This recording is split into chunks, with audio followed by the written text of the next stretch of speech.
Bienvenidos a este primer episodio del Futbolverso, un espacio donde hablaremos de toda la actualidad del mundo del fútbol. El día de hoy vamos a hablar sobre la previa de la final de la Champions League y para eso me acompaña un gran amigo mío, un amigo de toda la vida, Juan Felipe. Juan Felipe es un comunicador también de la Universidad de ICESI que hoy nos va a acompañar. Juan Felipe, ¿cómo estás? Muy bien, Dani, muy bien, muy contento de estar acá compartiendo este espacio donde vamos a hablar de fútbol y todo lo que con ello depara. Muy contento, como te digo, de estar acá y compartir contigo. Listo, para que todos sepan, vamos a hablar sobre la previa de la final de la Champions, vamos a presentar un poquito el camino primero del Inter de Milán a la final, luego vamos a hablar un poco del camino del Manchester City y ya por último hacer la previa como tal, vamos a hacer un 11 ideal y vamos a ver realmente para nosotros quién es el que está realmente más encaminado para esta final. Así que bueno, no siendo más, empecemos. Primero que todo está que ambos equipos recorrieron caminos muy diferentes, creo yo. Si bien el Inter tuvo una fase de grupos mucho más complicada, luego desde octavos en adelante fue un poco más fácil el camino, caso contrario del Manchester City, que en fase de grupos fueron rivales más bien accesibles para ellos, para que ya luego en las fases definitivas se tuvieran que enfrentar a los pesos pesados, equipos como el Bayern, equipos como el Real Madrid, e inclusive como unos equipos que uno diría, listo, son los que tienen más chances por historia, por actualidad, de ser campeones, pero Pep Guardiola, dentro de su gran mística como entrenador, llega y ha dado un golpe sobre la mesa. ¿Tú esperabas que el Inter estuviera aquí en la final? Hombre, pues te voy a decir algo. Yo creo que hay algo importante que hemos de recordar y es cuando se hizo el sorteo de la fase de grupos de la Champions. Vimos a un Zanetti con una cara mucho de preocupación durante el sorteo porque es que al Inter le tocó el grupo de la muerte, el grupo que todos dijimos, este va a ser el más bravo de todos, a pesar de que el Manchester City tenía al Borussia y al Sevilla, que en ese entonces pues el Sevilla venía a hacer una buena temporada. La verdad es que el Inter tuvo un grupo mucho más duro, en el papel un Barcelona que se había reforzado muy bien, trayendo un goleador tan importante como lo Lewandowski. Y pues enfrentarse a un Bayern Múnich que siempre es un equipo duro, entonces a mí me parece que es un poco sorpresa que el Inter haya primero pasado en ese grupo tan difícil y segundo también que se enfrente de la manera en que se enfrentó frente al Milan, porque pues así los dos equipos no tengan como los últimos mejores años en sus espaldas a comparación de pues, como lo que era el Inter y el Milan hace unos 10 años. Pues siempre es un derbi, ¿no? Es un clásico que agrega un poco más de mística al partido y eso también fue algo muy lindo y que el Inter logró vencer con solvencia, un 3-0 favorable que pues... Sí, y hablando un poco de eso, claro, logra vencer a este Barcelona, se posiciona de segundo en la tabla con 10 puntos, obviamente por debajo del Bayern que hizo de todo en ese grupo, que terminó con 18 puntos. Y un Barcelona que queda eliminado, uno dice listo, el primer golpe porque es segundo año seguido que se queda eliminado, obviamente segundo año seguido que le toca con el Bayern Múnich en fase de grupos, menos mal ya el Barcelona se quita esa carga porque el Bayern sale campeón de su liga. Capaz les vuelve a tocar, pero que luego llegan a Europa League y todos los ponían como favoritos. Listo, ya el Barça llegó a la Europa League, ya van a salir campeones, pero le toca contra el Manchester United y quedan eliminados en 16avos. ¿Cuál fue más fracaso? ¿Quedar de tercero en la Champions o quedar por fuera en 16avos? Lo que pasa es que, como bien dices, le toca con un Manchester United que venía así en su vida, con un Ten Hag que parecía que había dado en la clave y que termina eliminando al Barcelona. Lo que pasa es que yo creo que el Barcelona dejó, por decirlo así, la tarea para última hora.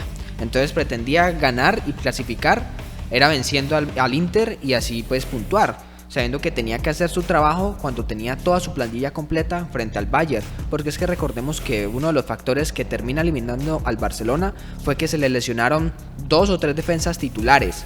Vino la lesión de Araujo en ese momento y vinieron otras 3 bajas que fueron fundamentales en esa eliminación y que le terminaron costando, porque a pesar de que el Barça se reforzó muy bien, tenía una plantilla corta en algunos sectores del campo. Entonces eso terminó perjudicándole. Yo creo que es más fracaso la eliminación de la Europa League, porque era la manera de salvar la temporada a nivel europeo. Venía ya de varias eliminaciones y en la temporada pasada caíste frente al Frankfurt en tu casa, tenías que redimirte. Una catástrofe. Redimirte y nuevamente te digo, el Barça le tocó dejar la tarea para última hora también frente al Manchester United y ver cómo lograr la clasificación allá. Entonces mucho más difícil, él tenía que hacer su tarea en su casa. así irse tranquilo a Manchester y lograr la clasificación. Para mí ese es más fracaso que la Champions. Y es que el fracaso en Champions, por así decirlo, fue cuando empatan ese partido Barcelona 3, Inter 3, donde hay muchas polémicas en ese partido, muchas manos que no se cobran, pero que es un partido que definía todo, porque ya el Inter había ganado en su partido de ida cuando jugaron en San Siro 1-0 con un gol aparte, un partido también parejo que hubo también un poco de polémica ahí con el tema de manos, penaltis que no se cobraron, pero claro, ese partido lo empatan y luego el Barcelona era imposible ganarle al Bayern Múnich y pues ya por último se enfrentaba luego un Inter que le mete 4 goles al Victoria Pilsen, que básicamente fue el comodín, gana puntos para todos ellos. Totalmente. Ya luego cuando pasa el Inter a octavos, le tocan rivales que realmente hay que decirlo, no eran tan buenos. Le toca frente al Porto, frente al Benfica y ya luego las semifinales, que es un derbi italiano que hace mucho tiempo, hace muchísimos años no se veía en unas semifinales de Champions como era con el AC Milan. Y hay que decir las cosas como son, le tocó en el lado fácil de la tabla, porque a diferencia de ellos, al City sí le tocó con el Leipzig, con el Bayern Múnich y con el Real Madrid.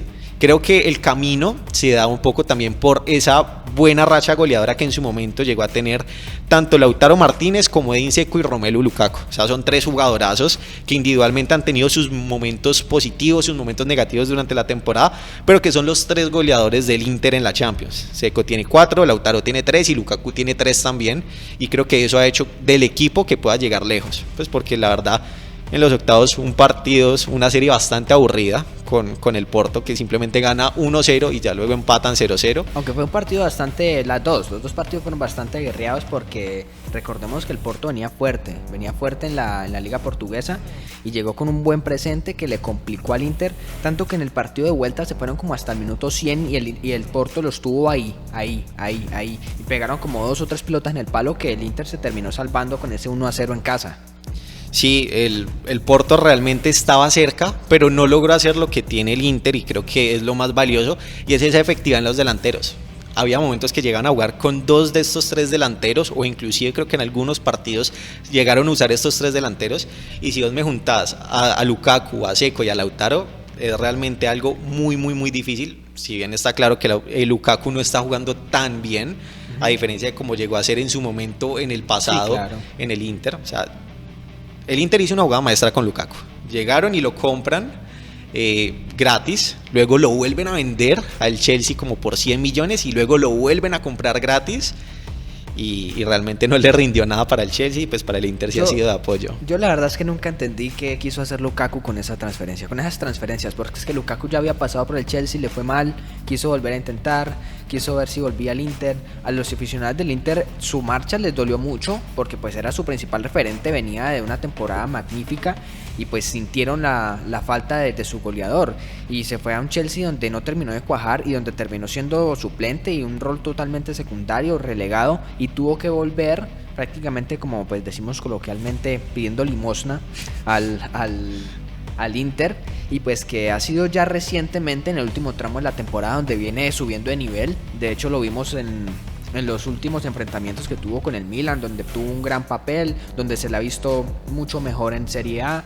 Mejor dicho, llega a muy buen nivel, pero no fue así toda la temporada. El Lukaku sufrió un poco más su adaptación nuevamente a este Inter, pero sigue siendo un arma importante. Y el Mundial tampoco le ayudó, porque con Bélgica fue un desastre ese Mundial. Total. Caso diferente con Lautaro, que si bien tuvo una lesión y dijo que precisamente por eso no pudo jugar tanto, y su puesto se lo ganó Julián Álvarez, que también está en esta final.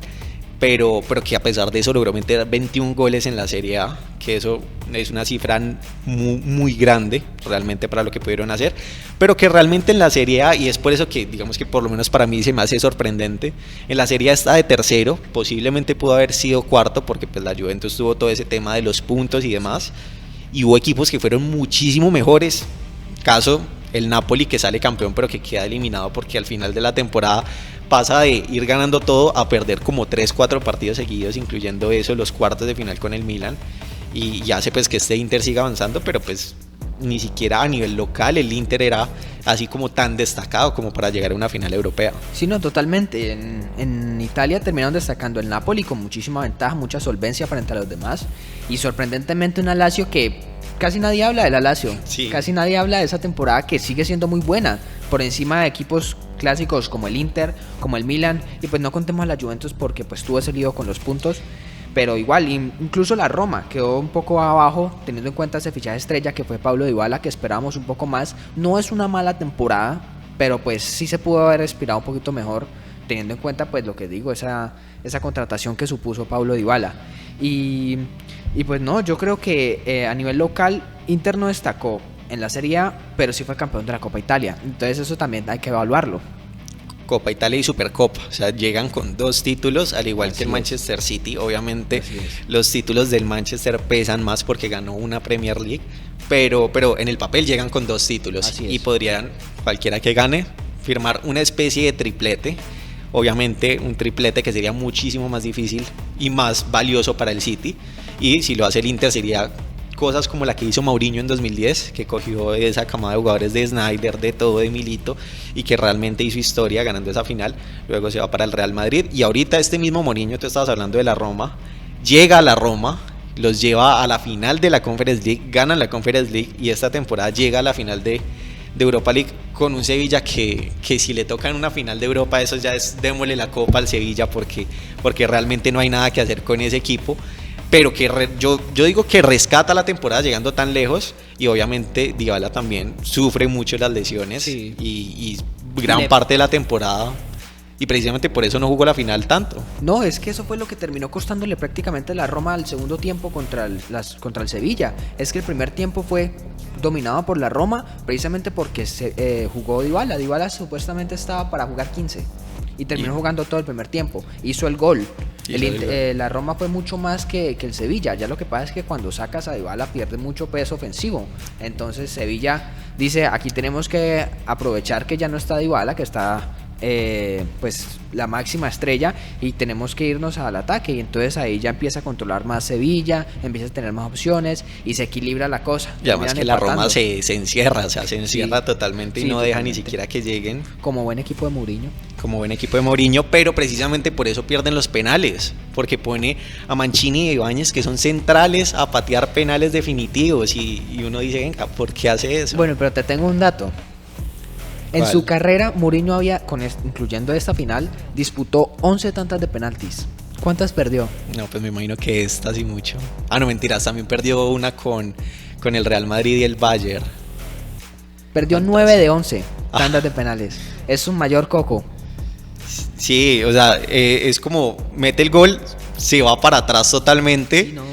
Y espera ganar así los partidos. No, si tiene un buen equipo le sirve, pero pues es que... Y la estadística no le favorecía, porque encima tiene un portero enfrente como Luis Bono, que es muy buena taja penales y que tenía toda la estadística a favor. Pero pues también hay de decir que se enfrentan Sevilla, que había ganado todas sus finales en Europa, y un Mourinho que había ganado todas sus finales en Europa. Entonces uno de los dos iba a perder. Pero es que Sevilla estuvo a punto de descender, o sea, a principios de la temporada estuvo de puesto 18 y luego llega a la final de la Europa League y la salva. Obviamente pasan de Lopetegui a Mendilibar, que creo que, si no estoy mal, gana este título y se convierte en el entrenador más longevo, el más viejo en ganar esta copa. Pero pues que igual yo creo que todos estaban apoyando a Mourinho porque todos querían ver un posible enfrentamiento de Mourinho-Guardiola en la Supercopa de Europa. También Mendilibar, algo curioso es que necesitó algo más o menos como 7 partidos europeos, incluyendo 2 que disputó hace muchos años, hace más de 10 años con el Athletic de Bilbao, para ganar un título europeo. Algo bastante curioso. Y bastante difícil, la verdad. Sin duda.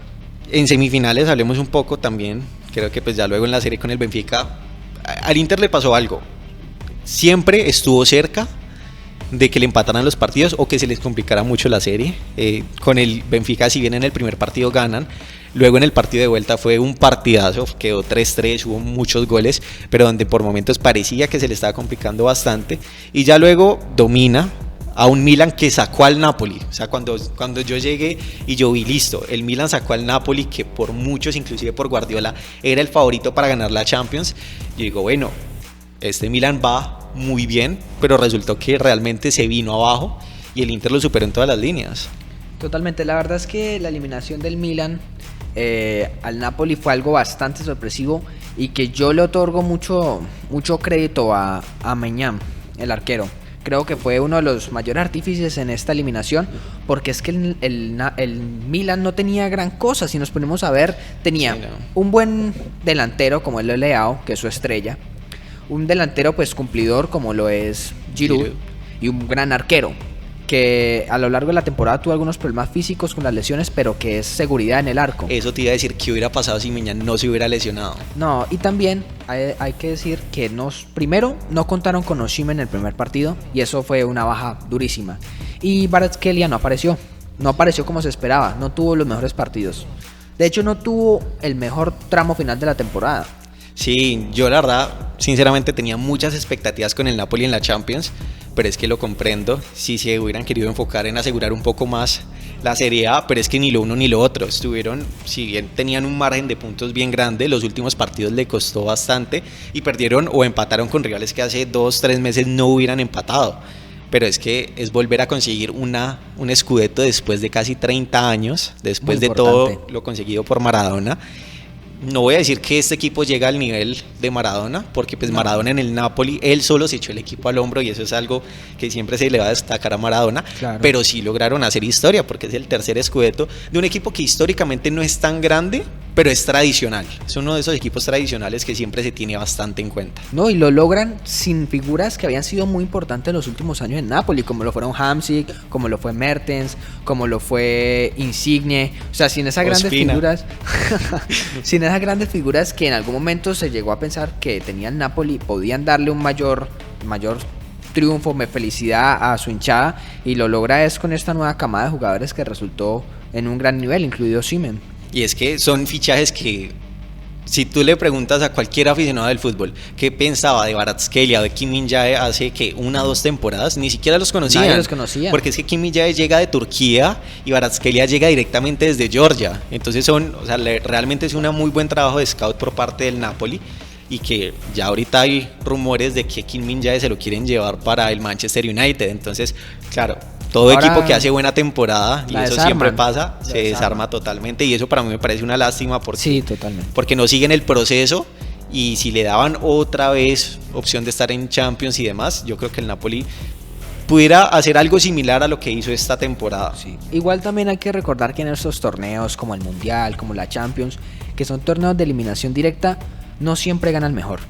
Entonces eso es algo que hay que tener muy en cuenta. Nosotros podíamos dar de favorito a llegar a la final al Napoli por un lado y al City por el otro, pero pues ya lo vimos cómo fue con el Real Madrid la temporada pasada. Nadie lo daba de favorito, de hecho terminó volteando todas las series a punta de esa mística que tiene el Madrid, que es inexplicable, pero que entra Rodrigo y remonta. Totalmente, pero que como equipo no convencía totalmente. O sea, todos sabemos las grandes figuras que tiene, pero como a nivel colectivo no convencía, no era que fuera el máximo favorito, y terminó llevándosela con mucha jerarquía y mucha solvencia. Y eso que esta temporada estuvo a punto de hacer lo mismo. Esta temporada que ni siquiera tuvo el mejor Benzema, tenía un Vinicius que estaba en su mejor nivel en lo que lo hemos visto, pero aparte de eso, realmente si no es por Vinicius y Courtois, hubo muchos problemas durante la temporada para el Real Madrid, que en su momento se decidió enfocar por la Champions, pero lo que hizo fue regalar la Liga al Barcelona. Sí. Y creo que el Inter, no sé, a mí me sigue sin cuadrar un poco el Inter cómo haya llegado, pero me parece valioso, porque tú bien lo dices. ¿Quién hubiera esperado que Marruecos llegara hasta semifinales de un mundial? Nadie. ¿Y quién hubiera esperado que, por ejemplo, el Tottenham llegara en 2019, 2020 sí, creo que 2018, a la final de la Champions? Nadie. Entonces, y eliminando al Ajax. Que ese Ajax era una maravilla. Entonces creo que eso es lo bonito de esos torneos, es que no siempre se va guiado de las estadísticas, de la lógica, sino de esos pequeños momentos mágicos de noches de Champions que no se van a repetir. Y yo creo que realmente eso es lo valioso, y siguiendo ese sentido, por ahí le puede hacer daño al Manchester City de Guardiola, porque son 90 minutos, claro. Y en 90 minutos cualquier cosa puede pasar. Puede tener o un muy buen día el Inter o un muy mal día el Manchester City, y eso puede ser definitivo. O empieza el partido y un gol, se encuentra un gol, un autogol, y todo cambia, un gol, una expulsión, una lesión. Hay cosas que uno no puede o que no tiene en cuenta antes en la previa, pero que durante el desarrollo del partido pueden cambiar totalmente, y son solo 90 minutos. Pero bueno, Pep, aparte de la final que perdió con el con el Chelsea es un estratega No, de brutal. 10 puntos Brutal. y que me imagino que va a aprovechar y va a decir, listo, yo llegué al Manchester City con un solo objetivo, que es ganar la Champions, y todavía no lo he conseguido. Obviamente a nivel local ha ganado todo y ya llega a un punto donde el Manchester City puede decir, somos un equipo medianamente grande, no por decir grande del todo, por el tema de que muchos van a decir, no, pero es que vino un inversor extranjero, plata de los cataríes o de los árabes, pero es que la historia no es a punta de dinero. O sea, si bien hay una inversión, pero el City no ha hecho lo que ha hecho el PSG, por ejemplo, que es con esa plata comprar a Messi, Neymar y Mbappé.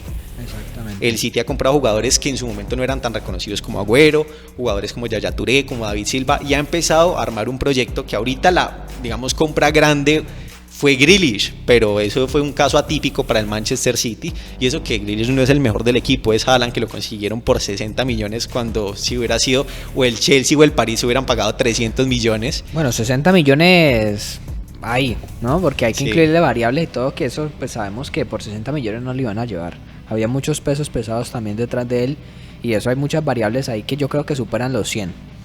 Es posible, pero eso no lo sabremos a no ser de que luego empiecen a dar más informaciones, que igual, claro, a simple vista uno dice, listo, son esos 60 millones, pero como dices, hay muchas variables que hacen que esos precios puedan subir muchísimo más, pero pues ya hablemos, ya que estamos hablando del City, hablemos un poco. El grupo era fácil, el grupo que le tocó al City era fácil, pues le tocó con el Dortmund, el Sevilla y el Copenhague. A mi parecer era fácil, era más definir si el Dortmund, el Sevilla, cuál de los dos iba a ir a Europa League. Sí, igual también hay que partir de la base de que Sevilla en ese entonces venía de una muy buena temporada. No es el Sevilla que vimos a lo largo de esta, pues se pudo recuperar en el tramo final, pero al inicio se esperaba que fuera un grupo pues bastante competitivo. Eso sí, pues el Manchester City no iba a tener problema para pasar primero de grupo. Yo creo que ahí era más competencia entre el segundo y tercero, a ver quién se queda con cada uno de los puestos entre el Dortmund y el Sevilla. Pero sí, yo creo que el Manchester City termina pasando sin ningún problema y ya ahí se tuvieron que disputar el segundo y tercer puesto, pero pues no creo que haya ninguna sorpresa. Sí, igual el Sevilla estuvo, este inicio de temporada fue el peor y estuvo solo a 2 puntos de quedarse por fuera de todo, con un Copenhague que realmente no era tan bueno, pero le peleó y estuvo a esto de dejar por fuera de Sevilla de todas las competencias. Y bueno, un Dortmund que sí tuvo una temporada que fue de menos a más y que al final la votó porque no hay otra palabra Totalmente. para describir la temporada del Dortmund. En la última jornada, después de 11 años, y el Dortmund vota en su último día contra un equipo que estaba en mitad de tabla, la Bundesliga. Sí, no, lo del Dortmund fue de baches, porque empezó muy bien y el Bayern empezó muy mal y tomó ventaja, pero luego empezó a perder puntos y a empatar y a empatar. Y ahí el Bayern aprovechó y empezó también a subir. Tanto así que lo empezó a pasar y fue ahí como una disputa, me pasas, te paso, me pasas, te paso, y llegaron así hasta el final de la temporada. Y cuando que parecía que lo tenía ya perdido, pierde el Bayern su partido clave contra el Leipzig y el Dortmund no aprovecha. Y es que son esas las oportunidades que tienen que aprovechar estos equipos, porque pues ya la próxima temporada, cuando dejen trabajar bien a Tuchel, este Bayern va a ser invencible. No, y con los fichajes que irán a traer.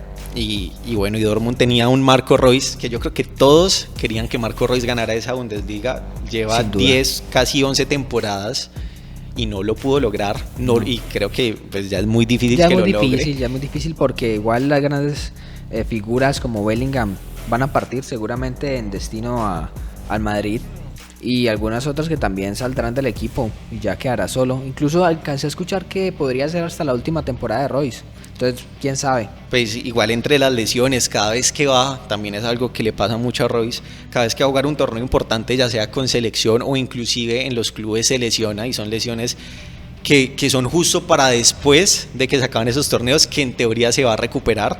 Es un jugador que no ha tenido suerte No ha tenido suerte. y es una lástima, la verdad. Caso parecido al de Neymar, ¿no? Que Neymar con más éxito que Royce, pero también se ha lesionado en momentos claves. Pero igual para mí no quita que Neymar siga siendo el tercer mejor jugador de nuestra generación. Lo que ha hecho Neymar, no, yo para creo mí que también, lo comparto totalmente. es muy lejos de todos los demás. Totalmente. Y con lesiones. Imagínate cómo hubiera sido, Imagínate sin lesiones. y con regularidad.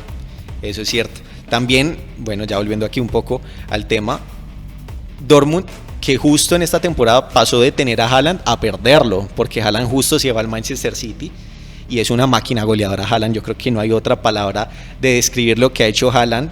solamente en Champions logró 12 goles en lo que va de la temporada y pues ya en Premier 36 goles.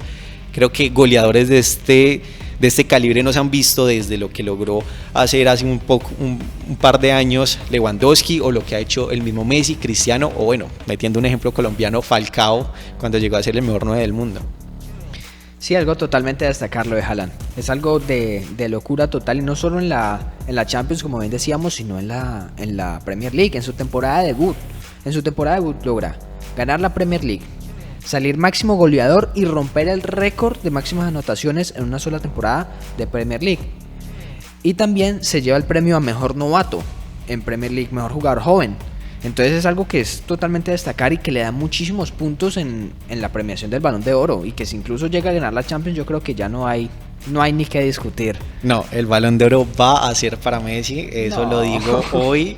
Puede ganar la Champions Haaland, pero el Balón de Oro va a ser para Messi. Esto creo que ya lo hemos discutido mucho, pero para mí sí, está bien que se tenga en cuenta los goles, pero creo que el Balón de Oro también tiene en cuenta el impacto en el juego. No se están desmeritando el tema de los goles de Haaland, pero sí es verdad que Messi puede aportar mucho más al juego de lo que puede hacer Haaland, y algo que yo digo, listo, Haaland hace muy bien la labor, pero es que un delantero, centro de las características de Haaland, no puede hacer los goles si no es por el trabajo del mediocampo. Entonces si tú le quitas a un Kevin De Bruyne y le pones, no sé, a un jugador de segunda división de Inglaterra, no va a hacer esa misma cantidad de goles. En cambio, el caso contrario, si pones a Messi con un jugador de segunda división, pone a ese jugador de segunda división a anotar goles y él a anotar goles. Bueno, pues también es algo que hay que ver, ¿no? Porque pues independientemente de que la generación sea muy buena, puedes tener un déficit de goles. Y lo vimos en el caso pasado del Manchester City. ¿Por qué no logró unos mejores objetivos la temporada pasada? Porque le hacía falta un 9 como Haaland. Entonces tenía muy buena generación. Kevin De Bruyne ha mantenido su nivel a lo largo de estos años, pero le faltaba esa tecla, y esa tecla se convirtió en Haaland. Y Haaland tuvo una temporada estelar y puede cerrarla con broche de oro, con triplete, con récords y con bota de oro, que para mí eso pesaría muchísimo a la hora del Balón de Oro. ¿Qué pesa más, la Champions o el Mundial? No, es que no es la Champions, son 3 títulos frente al Mundial. Pero Messi tiene 3 títulos. Tiene la Liga, la Supercopa del Trofeo de Campeones de Francia y el Mundial. O sea, tendría los mismos títulos en el papel que Haaland, porque Haaland tendría la Premier, la FA Cup y la Champions, que es la Liga Nacional, la Copa Nacional y una Copa Internacional. No sé, porque es que igual este triplete abre las puertas a un sextete. Eso es verdad. Entonces ahí es algo que hay que ver también, y es que es una temporada ya no solo en títulos, sino histórica en su rendimiento. Es algo que hay que tener muy en cuenta. La Premier League es la liga más difícil del mundo. Y que confirma lo que hacía en la Bundesliga, porque pues mucha gente con Lewandowski y con Haaland pasaba algo, y es que metían goles por montones, pero decían, no, pero es la Bundesliga. Sí, los infravaloraban por eso. Y ahorita salieron goleadores de la Premier y de la Liga. Entonces yo creo que eso confirmaba el buen nivel que habían tenido durante esas temporadas.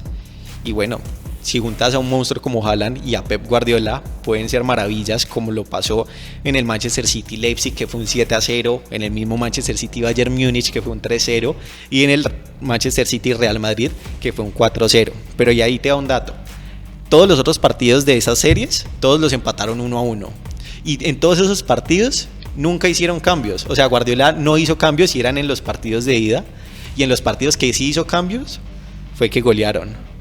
Eso es bastante interesante, porque por ejemplo el del Real Madrid queda 1-1, pero se dejó ver como un partido muy táctico, muy de analizar al otro rival, a ver qué era lo que iban a plantear, cómo se iba a evolucionar en el segundo partido. Pero pues no tenía en cuenta ese dato que me dices de que en las otras fases también hubo 1-1. Y aquí estoy viendo, el de Leipzig fue también en la ida, también un poco de analizar porque era de visita, y ya en la vuelta queda 7-0, que en ese partido, creo, si no estoy mal, hace Haaland 4 o 5 goles. Sí, es un espectáculo. Es algo brutal. Y ya en cuartos de final, que es contra el Bayern, pues es en el de vuelta, que pues era de visita. Ese empate creo que valía muchísimo. Es bastante interesante. Y bueno, yo sinceramente no me esperaba ese partido 4-0 del City con el Madrid. Creo que a nivel táctico es uno de los mejores partidos de Pep en toda su carrera como entrenador. Y claro, saca fuera al que muchos decían que era el favorito, a pesar de no tener buenos resultados ni buen nivel de juego. No, es una locura.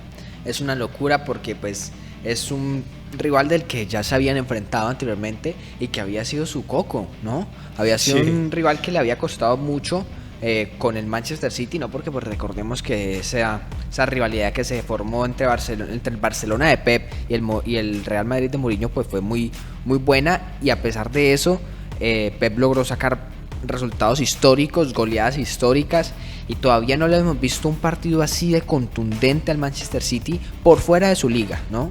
Porque pues y también con rivales pesados, ¿no? Porque pues hablamos en esta misma Champions del 7-0 frente al Leipzig, pero pues una cosa es el Leipzig y otra cosa es el Real Madrid. O el 3-0 al Bayern, que hace mucho tiempo no se veía un Bayern sufriendo tanto en Champions League.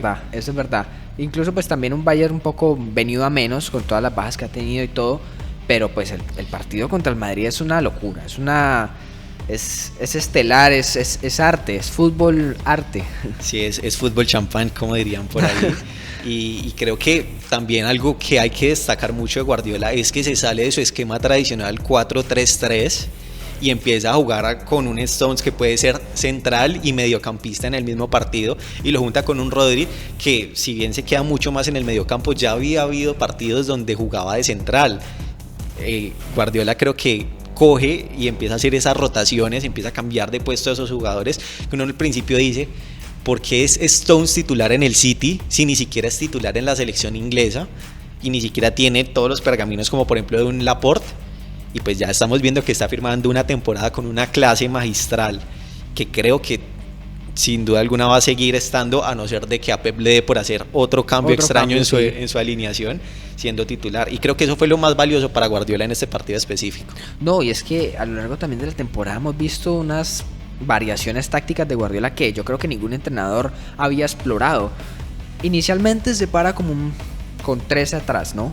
Pero a lo largo del desarrollo del partido vemos que prácticamente juega con dos atrás y sube un poco Walker al lateral, un poco carrilero para apoyar al mediocampo, a veces hasta se cierra, acompañar a Rodri y a Stones, porque incluso hemos visto que a pesar de que Stones está acompañando a Rodri, muchas veces sube porque es el elemento sorpresa. Es un jugador que nadie se espera que vaya a infiltrarse dentro de la defensa rival, porque pues es un jugador que juega muy atrás, y sin embargo lo hemos visto que llega y se incorpora al ataque. Entonces yo creo que el factor sorpresa del equipo de Pep es John Stones.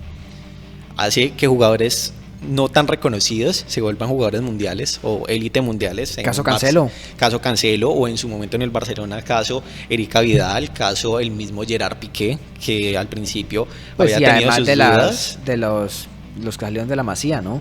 Bueno, y eso sin hablar del ataque, porque pues Guardiola en el ataque sí hace maravillas con sus jugadores, pero creo que realmente Guardiola llega en su mejor momento para esta final. Una final que por fin se va a jugar en Istambul. Creo que ya la habían cancelado 2 veces en Istambul por diferentes razones, y la habían corrido que por el coronavirus o por demás motivos, y por fin se juega en Istambul, una final súper esperada. Ya quería que el FIFA sacara por fin la final de la Champions en otro estadio que no fuera el de Istambul. Y bueno, solamente han habido 2 partidos que jugaron City e Inter, que fueron amistosos como hace 10 años. Eso no tiene mayor relevancia, porque pues era otro Inter, era otro City, pues es algo que está ahí en el historial, pero creo que no deberíamos de tenerlo en cuenta. Lo que sí hay que tener en cuenta es que el Inter ha jugado 5 finales europeas pues de Champions League, donde ha quedado 3 veces campeón. Le ganó al Madrid en el 63 3-1, le ganó al Benfica 1-0 en el 64, o sea, consiguió 2 Champions seguidas, y luego venció al Bayern 2-0 en 2010. Y bueno, aquella histórica de Mourinho. Y el Manchester City no tiene casi historia en finales europeas. No, es que la verdad es que el Manchester City es de historia reciente, se ha ido construyendo también a partir de lo que ha querido Guardiola, pues pensándolo también como proyecto deportivo, ¿no? Porque es que Guardiola llega a un equipo que está recientemente adquirido por los jeques, y llega a construir y sembrar las bases, y esto es lo que está haciendo. Está sembrando un futuro, está dando un legado, que eso para mí es más importante así él se fuera la temporada pasada sin ganar una Champions, así él pierda esta Champions, ya es una historia, ya crea un legado. Llegó a Manchester City sin ningún reconocimiento europeo, sin ninguna historia europea, y ya por lo menos deja 2 finales de Champions, que a pesar de que no se gane, como digo esta, pues ya deja un legado que es importante y que hay que tener en cuenta. De igual manera, yo creo que en la final de 2020-2021, que fue contra el Chelsea, fue algo que se esperaba, pero no se esperaba, porque llegaba al City como favorito, pero el Chelsea tenía un gran equipo y había sido también uno de los puntos clave en la temporada, porque Tuchel le había ganado casi que todos los mano a mano a Pep.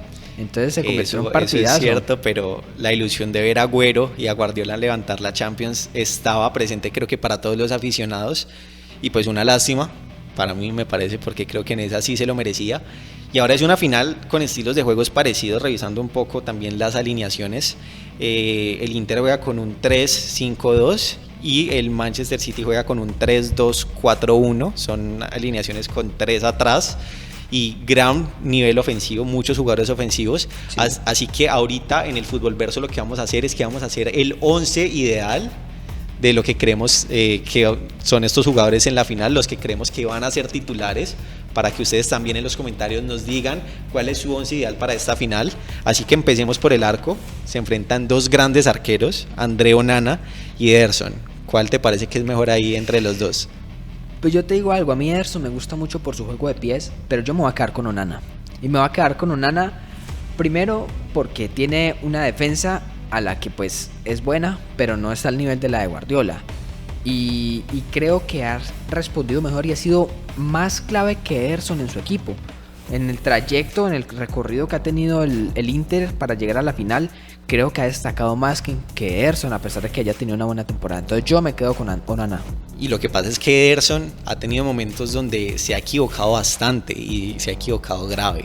Creo que Onana, si bien de pronto un juego de pies no se le ve mucho al arquero, y eso que tampoco es malo, ¿no? Porque tiene el antecedente del Ajax que sabe jugar con los pies. Pero un arquero es vital que sepa usar las manos y que saque los goles. Eso sí, un Onana que es lleno de polémicas fuera del campo, el caso de dopaje y también en el Mundial, que se va de la concentración, se va del equipo en pleno Mundial. Controversial, pero eso no quita lo gran jugador que es en la cancha, y creo que yo también en este caso sí estoy de acuerdo contigo. Creo que me voy a quedar ¿Vamos con Onana entonces? Con Onana. Bueno, Onana. Ahorita en la defensa, Mateo Darmian y Kyle Walker. ¿Cuál te gusta más? Creo que hay muy poco debate. Sí, no, verdad. Yo creo que en este caso nos vamos con Kyle Walker. Es mucho más completo defensivamente, a pesar de que años atrás le costara un poco. Ahora lo veo más como un lateral defensivo que ofensivo. No tiene tanto peso en ataque como pueden ser otros jugadores en el Manchester City, y a comparación de otras temporadas. Ha mejorado mucho con Pep. Antes en Tottenham se le veía con ciertos errores, pero creo que Pep lo ha perfilado muy bien. Y lo vimos con Vinicius. Y eso te iba a decir. Secó. Lo vimos con Vinicius en el partido de ida, sí fue un poco más difícil, pero en el partido de vuelta estuvo totalmente perdido por esa gran labor por parte de Kyle Walker. Entonces yo creo que también nos quedamos con el primer defensa, con Kyle Walker. Y ahora vamos con los centrales. Aquí que se ve es Francesco Acerbi y Rubén Díaz. Un Rubén Díaz que es capitán, y un Acerbi que ha hecho ciertas cosas, pero pasa un poco más desapercibido por parte de este equipo. ¿A quién te gusta más? Me parece que Acerbi está muy infravalorado, ¿sabes? Ha tenido una muy buena temporada con el Inter, venía una muy buena temporada también con la Lazio y ha sido muy importante. Pero pues, si nos vamos a ser objetivos y a ser claros, creo que la temporada de Rubén Díaz y el trayecto que ha tenido, no solo esta temporada, sino también en su estadía en Manchester, ha sido muy buena, es muy importante, es el bastión atrás, es el eje que ordena la defensa para Pep. Entonces yo me quedo con Rubén. Yo también me quedo con Rubén, porque es otro de estos jugadores que, si bien llega con cierta expectativa, no es un fichaje que uno dice, listo, desde el primer día va a funcionar. Y con Pep funcionó desde el primer día, y es capitán de un equipo donde está Kevin De Bruyne, por ejemplo. Y tanto defensiva como ofensivamente he visto cosas muy buenas, sin desmeritar lo de Acerbi, pero Rubén Díaz se lo lleva por delante. Ahora vamos, yo creo que confirmamos entonces, sí, totalmente Rubén Díaz, defensa central. Y ahora vamos con este siguiente, que es Alessandro Bastoni y Manuel Akanji. Un Akanji que a mi gusto ha mejorado muchísimo con bastante, Pep. Lo mismo que Ake también. Pero Ake no me gusta tanto. Creo que Akanji sí se pudo acoplar un poco más al estilo de juego, de pronto porque en Dortmund también jugaban con 3 atrás. Sí. Se Y lleva eso por que delante. terminó siendo hasta relegado en el Dortmund porque no terminó la temporada pasada cumpliendo un rol tan importante, ¿no? Y llegó al City como un fichaje más de cobertura, Sí, de de reemplazo, profundidad, sí, de profundidad de plantilla. Y terminó siendo muy importante. Ha terminado siendo muy La importante y verdad, ha mejorado mucho. yo nunca esperé que fuera titular No, yo y que le tampoco. quitara el puesto a Laporte, que sí es un Imagínate. convocado habitual de Luis Enrique en la selección española. Y ahora de Luis de la Fuente. No hablemos de Luis de la Fuente, que Luis Enrique hacía muy buena labor. Totalmente. Y bueno, creo que Bastoni no puede competir contra lo que hace Akanji, así que por mi lado Akanji. Bueno, yo en este caso, yo sí me quedo con Bastoni. ¿Sí te gusta más Bastoni? ¿Por qué Me te gusta más parece, Bastoni? me parece que es más importante y para mí es el jugador más importante en defensa para el Inter. Entonces, comparando su rol, el que tiene Akanji contra el que tiene Bastoni en sus equipos, yo me quedo con Bastoni. Me parece un central seguro, joven, rápido, que pues sin demeritar lo que ha hecho Akanji, que ya hablamos que es muy bueno, yo en este caso me decanto por Bastoni. Bueno, te la voy a dar por esta vez. Yo creo que quedémonos con Bastoni. Entonces vámonos con Bastoni. Como el último defensor. Obviamente hay otros jugadores que hacen el rol de defensas, pero que juegan en el mediocampo. Así que vámonos primero con Mkhitaryan y con John Stones. Jugadores muy diferentes. Sí, una comparativa un poco pues difícil, pero pues tenemos que comparar. Sí. Entonces, no sé, yo la verdad es que en sus roles, pues los dos son muy buenos. Y como hablábamos, John Stones tiene ese factor sorpresa que ha sido en la temporada del City, pero cumple un rol muy diferente al de Mkhitaryan. Entonces, esta comparación me parece difícil. Mkhitaryan ha tenido muy buenos partidos, ha sido importante, pero yo me voy a quedar con John Stones por su labor y por su irrupción. Es que yo creo que el Inter, el mediocampo es demasiado ofensivo. O sea, le falta un jugador que Pues esté que si te pones ahí. a ver, no tienen un pivote que uno diga no. Sino porque está Mkhitaryan, Calhanoglu y Varela. Y esos Sí. tres son jugadores que están más cerca del área que cerca de sus propios Totalmente, defensas. son volantes mixtos todos. Y yo creo que por mi lado también se la voy a dar a John Stones. Creo que vale más el progreso que ha tenido, porque pues ya se sabe que Mkhitaryan ha sido un muy buen jugador, pero es un jugador de momentos. Y creo que realmente pues en este momento, si bien ha aportado bastante, lo que ha hecho John Stones esta temporada es de resaltar, y creo que por eso también por mi lado va John Stones. Así que confirmamos primer mediocampista, John Stones. Bueno, vamos con otra comparación que en el papel puede ser un poco dispareja, por así decirlo, y es Nicolo Varela y Rodri. Otros jugadores también muy diferentes. Sí, muy diferentes y es hasta un poco injusto hacer estas comparaciones, pero pues los esquemas son diferentes y tenemos que elegir alineaciones. Entonces, en este caso me quedo con Rodri.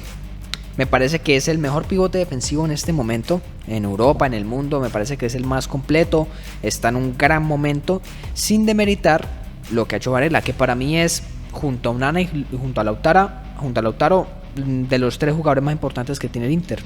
Es cierto, pero pensando un poco en la táctica de este 11 que estamos armando, yo sí me voy a quedar con Varela. Creo que de pronto ese lado defensivo ya se suple muy bien con John Stones. Y me parece que lo que hace Varela en un equipo como es este Inter es de resaltar. Así que por mi lado yo me voy a quedar con Varela. Creo que pues ya tenemos ahí cubierto esa parte defensiva y se le puede dar más aire por ese lado. Ok, está bien. Yo en mi equipo pondría a Rodri, y también porque pues más adelante vamos a hablar de otros jugadores que pueden cumplir la función de Varela, pero está bien. Así que bueno, ¿a quién dejamos? ¿A Varela o a Rodri? Me la diste con Bastoni y yo te la doy con Varela. Demos a Varela. Dejamos a Varela entonces. Y ahora seguimos con los dos dieces, por así decirlo, o el jugador que hace más el papel de enganche en ambos equipos, que son Calhanoglu y Kevin De Bruyne. Hombre, aquí creo que no hay ni que pensarlo. Lo único que puede jugar a favor, ya no pues en su rendimiento a lo largo de la temporada, sino en este partido puntual a favor de Calhanoglu, es que juegan en su casa. Juegan en Turquía. Y eso puede ser una motivación extra. Pero pues a nivel futbolístico todos sabemos lo que es Kevin De Bruyne. Y pues no puede quedar por fuera de nuestro 11. Así que yo se la doy a Kevin. Sí, Kevin De Bruyne, así no esté motivado, te mete 3 asistencias por partido. Entonces sí, Yo también creo, y es un jugador que hace asistencias por montones. Creo que si no es el máximo asistidor esta temporada, está ahí cerquita. Tiene creo que Sí, 31 seguramente. asistencias. Y ya no solo en términos de asistencia, sino en generación de juego. Porque Es puede que verdad. no haga las asistencias directamente, porque bien sabemos que los equipos de Pep son muy dados a tocar hasta línea de fondo y cruzarla atrás o centrarla. Y a pesar de que De Bruyne tiene muy buenos registros en esa parte, pues también puede tener lo que se llama preasistencias, que es el pase previo a la asistencia. Y seguro que tiene muchísimos, porque es que en generación de juego es fundamental. Sí, es un creador de chances Sí, de peligro por totalmente. excelencia. Entonces yo creo que nos quedamos también en la mitad con Kevin De Bruyne. Y ahora vamos a ver un poco los costados. Entonces empezamos con Denzel Dumfries y Bernardo Silva. Son, bueno, Dumfries, que es un lateral que se convierte en una especie de extremo. Sí, un carrilero. Y Bernardo, que sí es muchísimo más ofensivo, pero pues que tiene atrás a un defensa como es Walker, que le puede suplir todo ese lado defensivo. ¿Qué te parece que pesa más? ¿La habilidad ofensiva de Bernardo o esa rapidez que puede jugar de extremo a extremo de Dumfries? No, yo me voy a quedar con Bernardo. Me parece que Bernardo es la elegancia hecha jugador. Me parece que tiene una gran habilidad con los pies. Tiene muy buen regate. Es un jugador que tú lo ves y no tiene pinta de nada. O sea, tú lo ves y parece una persona normal ahí. No te vas a imaginar que juega como juega. Es un jugador que corre mucho y que ya lo ha dicho Pep. Es muy importante a la hora de defender porque presiona muy bien. Entonces yo me voy a quedar con Bernardo. Son posiciones muy diferentes la de ambos. Y Dumfries ha cumplido muy bien, tuvo un gran mundial, pero es que Bernardo es fundamental y tiene que estar sí o sí en este 11. Bernardo es para mí el mejor jugador actual de Portugal. Creo que por encima de Cristiano y por encima de Bruno Fernández. O bueno, No, de Bruno sí, yo creo que sí. De o Bruno inclusive sí. de Rafael Leao. A día de hoy es el que más juego te da, más asistencias te da, más goles te da y más impacto te da. Obviamente Sí, la sí. leyenda de Cristiano es enorme, pero No, se sabe pero de que, actualidad, que por sí. actualidad Bernardo es mucho más, entonces yo también se la voy a dar a Bernardo Silva. Así que bueno, nos vamos con Bernardo Silva, Bernardo Silva. también ahí como un medio tirando ofensivo. Y bueno, vamos al otro lado, que está Di Marco y está Jack Grealish, un jugador criticadísimo en su primera temporada con el City, pero que esta temporada ha callado muchas bocas. Sí, lo mismo que con Dumfries, son ambos carrileros, un poco diferente a la función que cumple Jack Grealish y Bernardo Silva por parte del equipo de Pep. Y pues aquí Di Marco puede ser muy bueno en su función, muy rendidor, cumplidor, pero yo sí me quedo con Jack, a pesar de que pues se catalogaba inicialmente la temporada pasada como un fracaso. Esta temporada ha sabido redimirse y también dar muestras de muy buen fútbol, ha sido fundamental. Pep no quiere un extremo así tipo Vinicius que te encare, sino que quiere que sea más en generación, que sea un rol parecido al de Bernardo. Y también algo muy importante que también lo cumple Bernardo es ese rol defensivo que tiene Jack Grealish.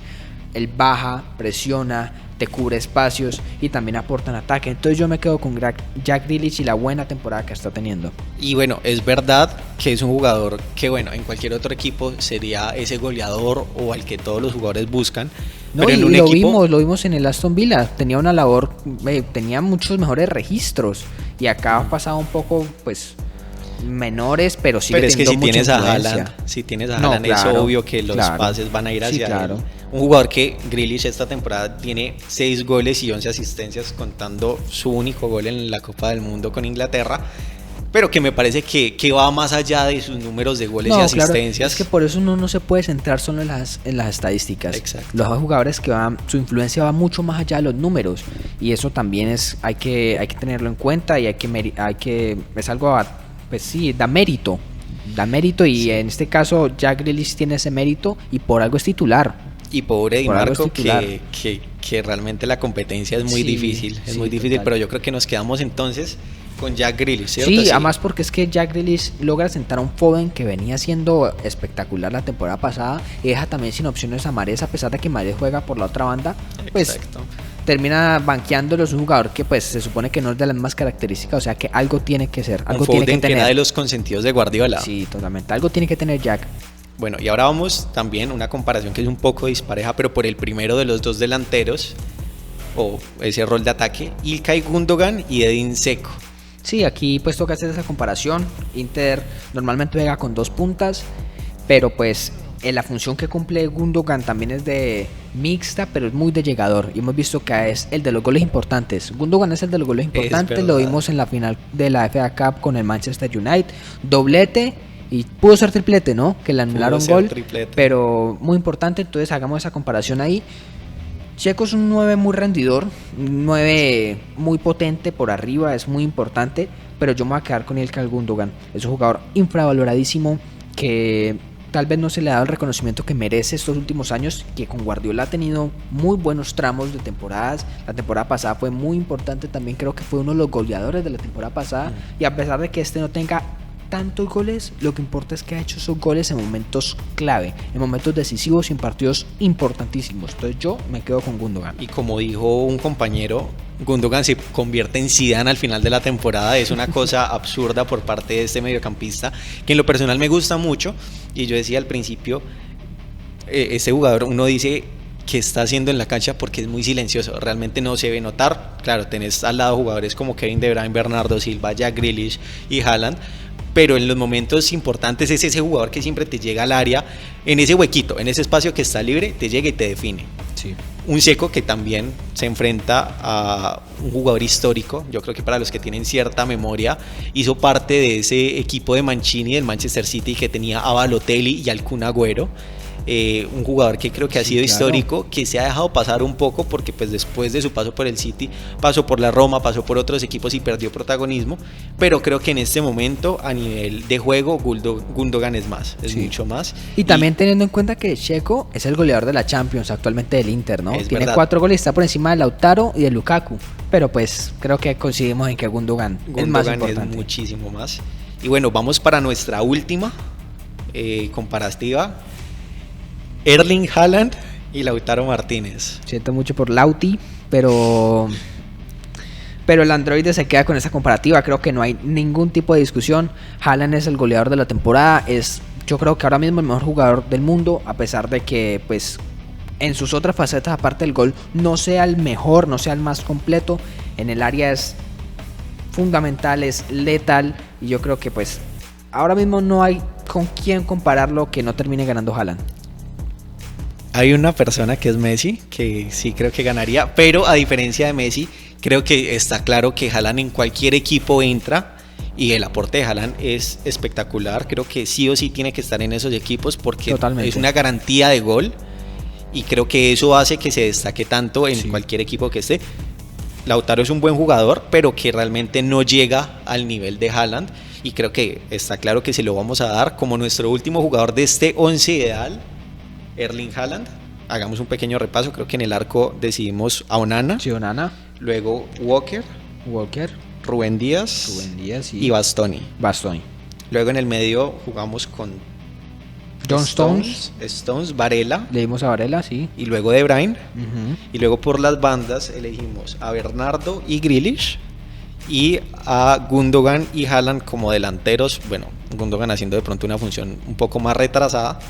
Y bueno, te tengo un bonus. Sé que no va a estar dentro del 11, pero es una comparativa que hay que hacerla.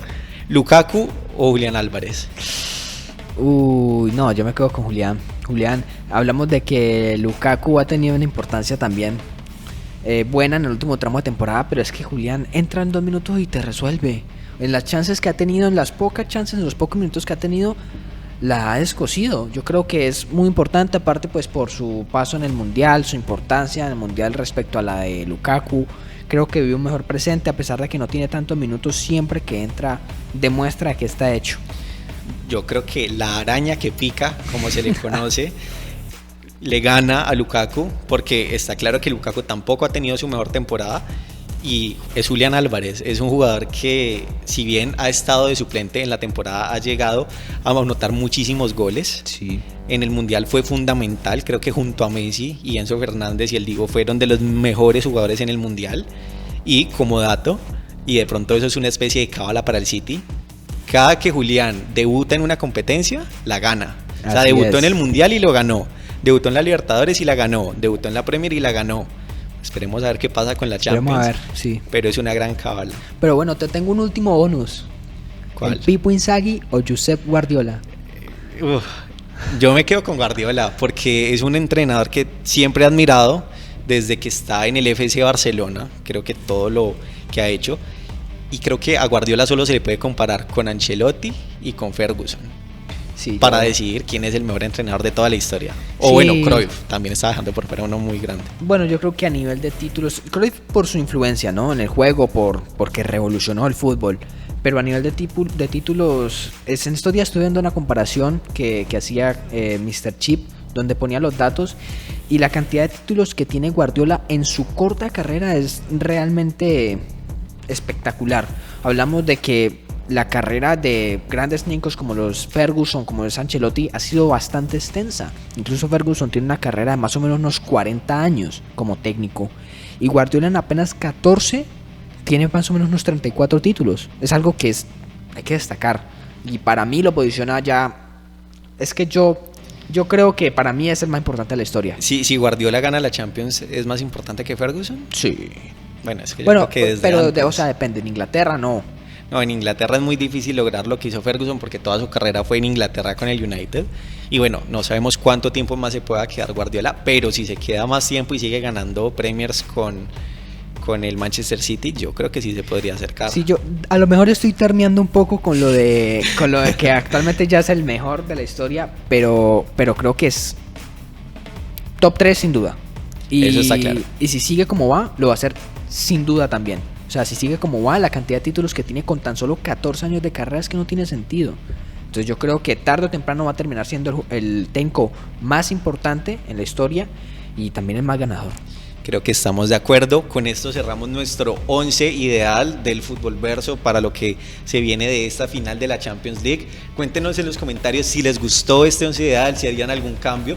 Y bueno, ya para despedirnos, lo último, ¿cuánto va a quedar el partido? Como dijimos, son 90 minutos y cualquier cosa puede pasar, pero yo me voy un 2-0 a favor del Manchester City. ¿Goles? Gundogan, los dos. ¿Los dos de Gundogan? Sí. Yo creo que va a quedar 1-1 o sea, va a empezar ganando el Inter. Siento que va a empezar como, y claro, luego entra Julián Álvarez en los 80, 90 y lo empata, y ya luego Haaland hace el 2-1 para ganar en tiempo reglamentario, porque creo que se van a cuidar mucho ambos equipos, pero creo que la Champions, como lo vimos en el 11 ideal, como vimos en toda la previa, creo que va a ser para el Manchester City. Van a cerrar una gran temporada y por fin Haaland va a llegar a competir con Messi por el Balón de Oro. Entonces yo creo que ya entra de lleno a esa competición, aunque bueno, va a ser un pequeño cambio. El 2-0, uno de Gundogan y uno de Haaland. me parece muy bien. También déjenos por favor en los comentarios qué resultado creen que va a ser, quién cree que va a ganar, quién cree que va a hacer los goles.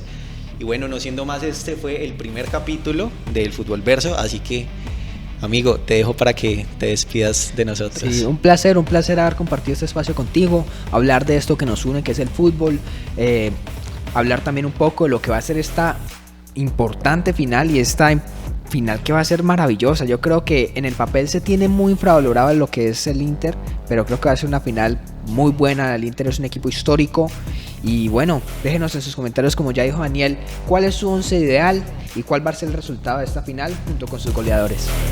Muchas gracias.